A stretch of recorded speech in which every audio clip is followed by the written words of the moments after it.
है, ये सूरत खलास की है, ये एक तस्वीर रोज़ाना पढ़ लिया करो। आप उसको बार बार पढ़ते हैं, रोज़ाना मामूल है आपका। तो जब आप सोते हैं, वो जो रूह है वो बेदार होती है। जो आपने वो कलमात अदा किए होते हैं, वो रूह तो उसको सुन रही होती है। हाँ बिल्कुल। और वो उस रूह ने वो जो अमल था, वो जो वजीफा था, वो रोज़े अज़ल से भी सुना था। बिल्कुल ऐसे है। क्योंकि जो रूह होती है ये आलम अल्लाह का हुक्म है। हाँ, आलम अरवा में जब थे तो उस वक्त भी उन्होंने सुना था।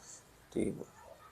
तो ये जो रूह है उसने सुना था। फिर वो जो रूह है, जो उसके मकासद था, जिस अमल के, जिस मकसद के लिए वो पढ़ रहा था, फिर वो सारे इंकशाफ उसके सामने रख देती है। चाहे वो ख्वाब की सूरत में हो, सही है। चाहे उसको जैसे कि आप देख रहे होते हैं कि बाद दफ़ा कोई भी अमल आप पढ़ रहे होते हैं तो ऐसा भी होता है कि कोई बुजुर्ग रोनमा हो जाते हैं, जिस मकसद के लिए वो पढ़ रहे होते हैं आपको वो इशारा दे देते हैं।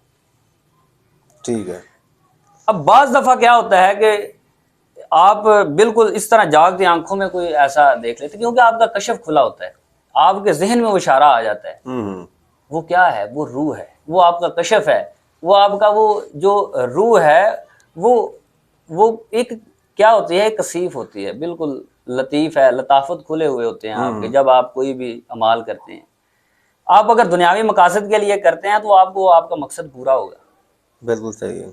लेकिन अगर आपका कोई पीछे मुर्शद है, वो आपको सिर्फ उसी स्टेज पर नहीं रखेगा, वो कहेगा चलें आगे चलें, आगे भी मंजिलें हैं, आगे भी मंजिलें हैं। सही है। फिर वो आपको कहेगा कि नहीं, ये मंजिल नहीं है, अभी आगे और मंजिल है।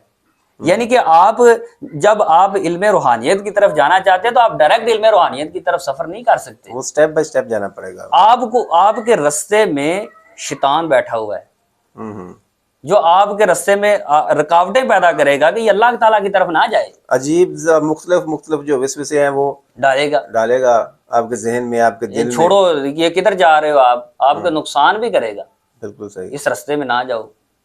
बाज़ दफा आप इतने नुकसान करेगा कि आप जो है वो छोड़ देंगे, छोड़ो ये क्या हो रहा है मेरे साथ। वो शैतान की तरफ से जो वसवसे होते हैं वो होते हैं, लेकिन अगर इंसान बर्दाश्त कर जाएगा तो वो मनाजिल तय कर लेंगे, कामयाबी मिल जाती है। जब इंसान कोशिश करता है किसी काम के लिए भी, खा वो नेकी का काम हो या बुराई का, तो कोशिश तो यही करनी चाहिए कि नेकी के काम की, तो फिर मंजिल मिल जाती है, आसान भी होती है। ये जो अगर इंसान कहे कि मैं अपने इल्म के बलबूते पर अल्लाह ताला की तरफ चला जाऊं तो ये